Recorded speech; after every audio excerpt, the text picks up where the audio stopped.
Hi అండి. Welcome to case రాణి. ఇక్కడ ఈ కొబ్బరి స్వీట్ చూడండి, నోట్లో వేసుకుంటే వెన్నలా కరిగిపోయే కొబ్బరి స్వీట్ అండి. చాలా బాగుంటుంది. ఇక్కడ మనం ఓన్లీ కొబ్బరి పాలుతోని ఒక్క కప్పు అటుకులతోనే ఈ స్వీట్ చేసాము.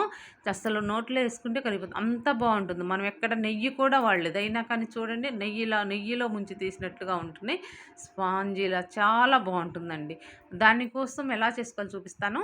ఇప్పుడు మిక్సీ జార్ తీసేసుకోండి. మీ దగ్గర ఎంత కొబ్బరి ఉంటే అంత కొబ్బరి ముక్కలుగా కట్ చేసుకోండి. నా దగ్గర 4 చెప్పలు ఉంటే కట్ చేసుకున్నాను. ఒక 3 కప్పులు కొబ్బరి అయింది.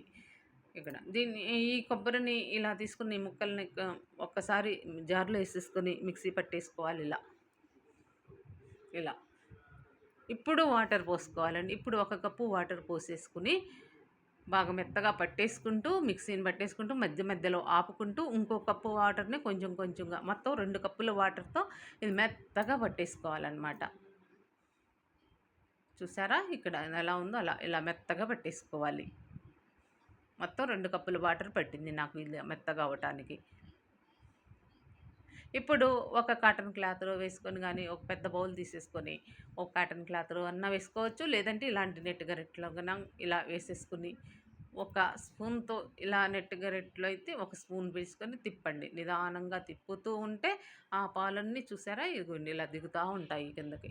ఇలా నిదానంగా తిప్పండి. నాకు నిండా వచ్చింది కదా, అందుకని నేను కొంచెం స్లోగా తిప్పేస్తున్నాను. మీరు కాటన్ క్లాత్ అయినా, పలసగా ఉన్న కాటన్ క్లాత్ తీసుకున్నా సరే, గట్టిగా మెలేసి పిండేసుకున్న పాలన్నీ వచ్చేస్తాయి. చూసారా ఇక్కడ అన్నీ దిగేసాయి. ఇంకా ఏమన్నా ఉన్నాయేమో అని వేస్ట్ చేయటం ఎందుకని చెప్పి ఒక గరిటె తీసుకొని ఇలా ప్రెస్ చేస్తున్నాను. అలా గరిటెతో అలా అన్నామంటే ఇంకేమైనా ఉన్నా కానీ మొత్తం బయటకు వచ్చేస్తాయి అన్నమాట. ఎందుకంటే ఈ కొబ్బరి పిట్టని మనం ఇక తీసేస్తాం కదా, ఇంక వాడం కదా, అందుకని అందులో ఉంచుకోకుండా మొత్తం ఇలా ఫ్రెష్ చేస్తే మొత్తం వచ్చేసాయండి. ఇప్పుడు ఆ పిట్టని పక్కన పెట్టేసి ఈ పాలు చూడండి ఎన్ని ఉన్నాయో. వీటి కొలత తర్వాత తీసుకుందామండి. ఇప్పుడు ఒక మిక్సీ జార్ తీసుకొని 1 కప్పు అటుకులండి, 1 కప్పు అటుకులు పోసేసుకొని మెత్తగా మిక్సీ పట్టుకోవాలి. ఇక్కడ కొబ్బరి పాలు ఎన్ని ఉన్నాయో కొలుసుకుందాం.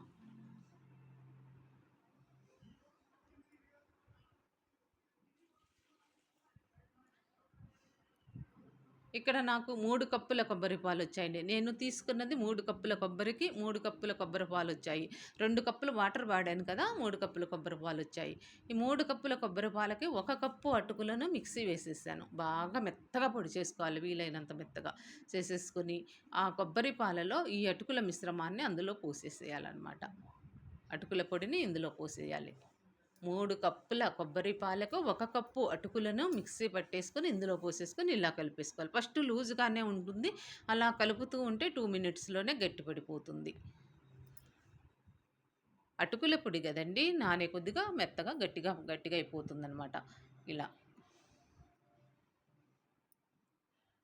ఇలా కలిపేసుకోవాలి. ఇక్కడ మీకు ఒకసారి చూపిస్తాను చూడండి, ఎంత ఎంత గట్టిగా అయిపోయింది. ఇందాక అంత లూజుగా ఉన్నది కూడా చూడండి ఇలా అయిపోయింది. ఇంకా మనం ప్రాసెస్ పూర్తయ్యేలోపు ఇంకా గట్టి పడుతుందనమాట. ఇప్పుడు ఆ పక్కన పెట్టేసుకొని ఒక స్టవ్ వెలిగించుకొని ఒక పాన్ తీసుకొని, కళాయి లాంటిదైనా పర్లేదు, తీసుకొని 1.5 బెల్లం వేసుకోవాలి. 3 కప్పుల కొబ్బరి పాలకు 1.5 బెల్లం, 1 కప్పున్నర బెల్లం వేసుకొని కొంచెం పావు కప్పు వాటర్ కొంచెం పోసేసుకొని ఇలా బెల్లం కరగటం కోసం ఈ వాటరు ఇలా కలిపేస్తూ ఉండాలి. లో ఫ్లేమ్లో పెట్టుకుని నిదానంగా కలుపుకుంటే, ఇలా కలుపుతూ ఉంటే బెల్లం కరిగిపోతుందన్నమాట.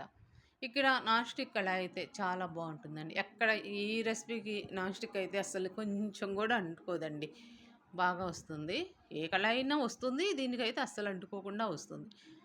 ఇలా గరిటె తీసుకొని అక్కడక్కడగా గడ్డలుగా ఉన్న వాటిని ఇలా ప్రెస్ చేస్తూ నొక్కేస్తూ ఇలా కలిపారంటే త్వరగా కరిగిపోతుంది. ఇక్కడ ఎలాంటి పాకము కూడా రావాల్సిన అవసరం లేదండి, కరిగిపోతే చాలు, జస్ట్ పొంగొస్తే సరిపోతుంది.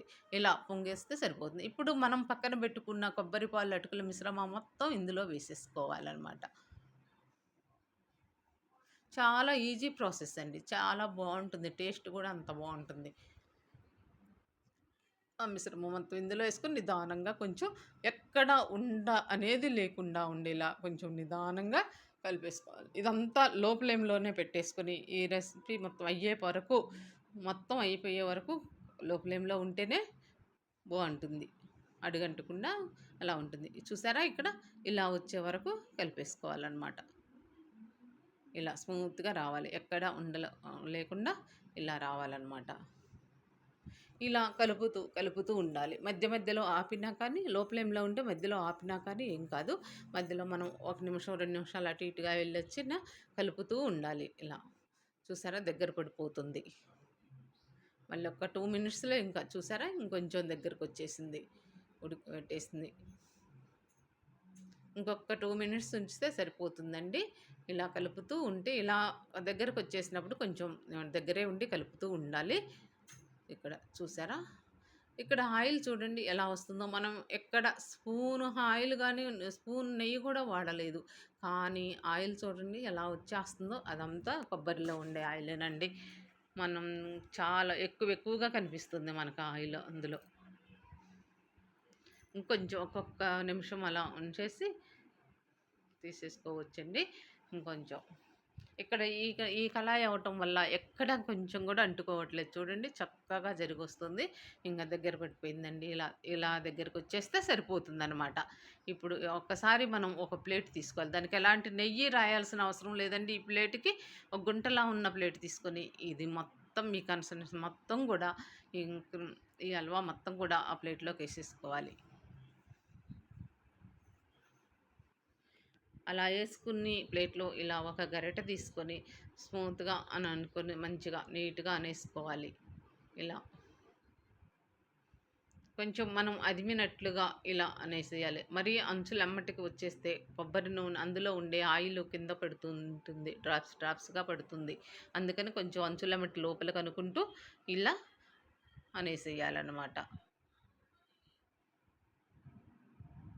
ఇప్పుడు ఒక గంట తర్వాత చల్లారిన తర్వాత ఇలా చాకుతో ఇలా చుట్టూ అనేసుకోవాలి. ఒక గంట, గంటన్నర బాగా చల్లారనివ్వండి. అలా చాకుతో అనుకుని ఇంకొక వేరే పెద్ద ప్లేట్ తీసుకొని ఈ ప్లేట్‌ని అందులోకి బోర్లిచ్చేసేస్తే ఇలా వచ్చేస్తుందనమాట.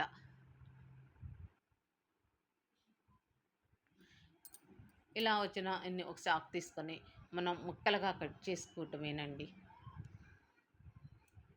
చాలా ఈజీ ప్రాసెస్. చాలా బావుంటుంది. నోట్లో వేసుకుంటే కరిగిపోతుందండి. చాలా టేస్టీగా ఉంటుంది. మీకు ఇంకా ఇష్టం ఉంటే ఇందులో డ్రై ఫ్రూట్స్ కూడా వేసుకోవచ్చండి. జీడిపప్పులకి, కిస్మిస్‌లని అలాంటివి నువ్వులు వేయించి పోసుకోవచ్చు. అలాంటివన్నీ వేసేసుకోవచ్చు. నేనిక్కడ యాలకుల పొడి వాడలేదండి. మీకు ఇష్టం ఉంటే యాలకుల పొడి వేసుకోవచ్చు. నేనిక్కడ వేయలేదు. అందుకే మీకు చూయించలేదు.